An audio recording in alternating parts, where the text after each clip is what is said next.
This is Real News Media TV, coverage you can trust. Please like, share, subscribe, and hit the notification bell. Select all for daily news updates. Good evening, my Real News Media TV family. Welcome back to the channel for another news update for July 12, 2023. And in the news this evening, Hanover landscaper charged with assault. Hanover landscaper Adam Williams has been charged in relation to the alleged assault of a woman over a cell phone. Williams, 31, who is accused of pulling a gun on the woman, was charged on Monday with unauthorized possession of a prohibited weapon, assault at a common law, and the malicious destruction of property. A court date for him is being finalized. The incident happened in his community of Mount Pelier in Sandy Bay on Monday. Reports from the Hanover police are that about 10:30 a.m., a woman was at her gate when Williams approached her and an argument developed. It is alleged that Williams took her cell phone and left. The woman went to Williams's house to collect her cell phone, and he allegedly pointed a firearm at her. The woman left and made a report to the police. On her way home, she saw Williams, who reportedly threw her cell phone on the ground and damaged it. Williams was later arrested and charged. Vybz Kartel's Privy Council appeal date set for April 2024.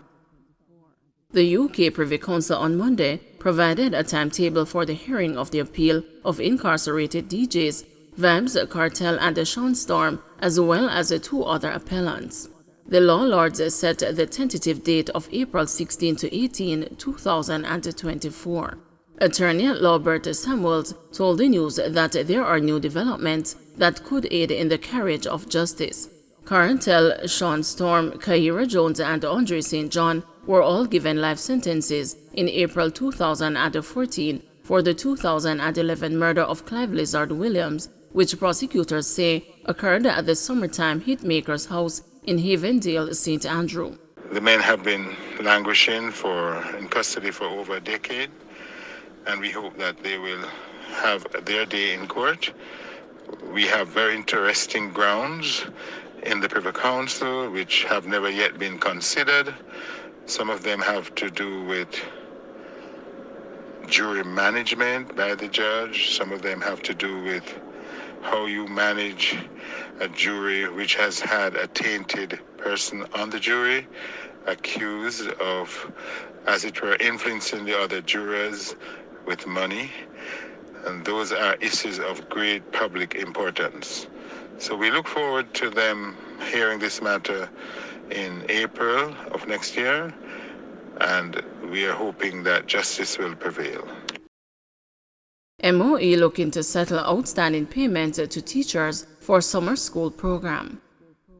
The Ministry of Education and Youth says it is doing the necessary investigations to remunerate teachers who worked in the National Summer Program last year but are yet to be paid. Speaking at a post-cabinet press briefing on Wednesday, Acting Permanent Secretary Maureen Dwyer said the Education Ministry is currently doing an inventory to address the discrepancies. What we found out so far is that there are some anomalies and some misunderstandings by some of our teachers as to whether the money was placed in their account or the ministry did not pay them, she said. So what we are doing now is to surface our records at the ministry and to get into the records of the teachers at their schools and asking them to look into their accounts to make sure we can reconcile where we are. Some teachers who worked in the program last year told the news recently that they will not return because of lack of payment. We have just written it off as a bad debt, and the ministry will have to use people from Hero Circle Ministry headquarters. None of the teachers who we know of who worked last year and who have not been paid are planning to work this year. In fact, even those who have even been paid said they are not volunteering, a spokesman for a group of teachers said. Stating that an update will be provided as necessary, Dwyer noted that the number of teachers who did not receive payment was not significant. In about 5 of our regions, the numbers are below 10, but in others, the numbers are more, she said. Schools are grouped into 7 regions. Meanwhile, Minister of Education Favour Williams disclosed that the summer school program, now known as the National Summer Academy, started this week. 57 schools across Jamaica are participating, and the program is expected to reach 28,000 students. We are expected to impact some 7,800 students in the face-to-face modality and 20,000 plus students in the virtual space. The difference between the face-to-face and the virtual: for the face-to-face, those are students who need support in terms of literacy and numeracy. And then the virtual space is for students who are almost at the mastery and are still needing a little bit of support to get them into mastery, she said. Patrons escape injury following shooting at bar in St. Ann. The St. Ann police are trying to establish a motive for an attack at a bar in Mount Edgecombe Runaway Bay on Tuesday night. About 10 p.m., a 70-year-old businesswoman and other patrons were inside her bar when a man armed with a gun entered and began firing at the patrons. The elderly woman and her customers managed to escape without being wounded. Portland fisherman charged with assault. A Portland fisherman has been charged after he allegedly pulled a gun on another man during an incident in Sandshore, Portland on Saturday, July 8.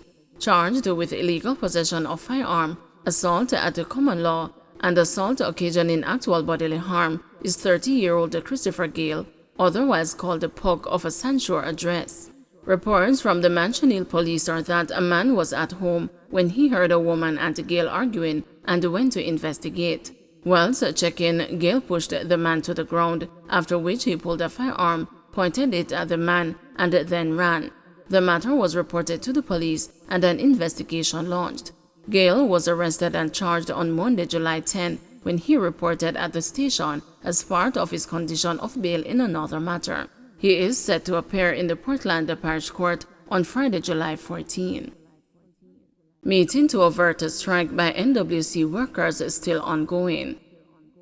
At news time, officials of the Finance Ministry and the National Water Commission were still engaged in a meeting with unions representing NWC workers who have threatened strike action. NWC workers are restive over the protracted implementation of a job evaluation exercise. They had issued a strike notice on the management of the Water Commission on the weekend. The unions contended that the job evaluation will result in adjustments in the pay scales of the workers and should have been implemented last November. The workers are also asking for the alignment of all jobs with their corresponding pay bands, along with a comprehensive listing of all jobs evaluated. They say to date there has been no word on when the new pay scales are to take effect. The last meeting between the parties was held on Monday at the Ministry of Labor. Don't forget to like, share, subscribe, and hit the notification bell. Select all for daily news updates.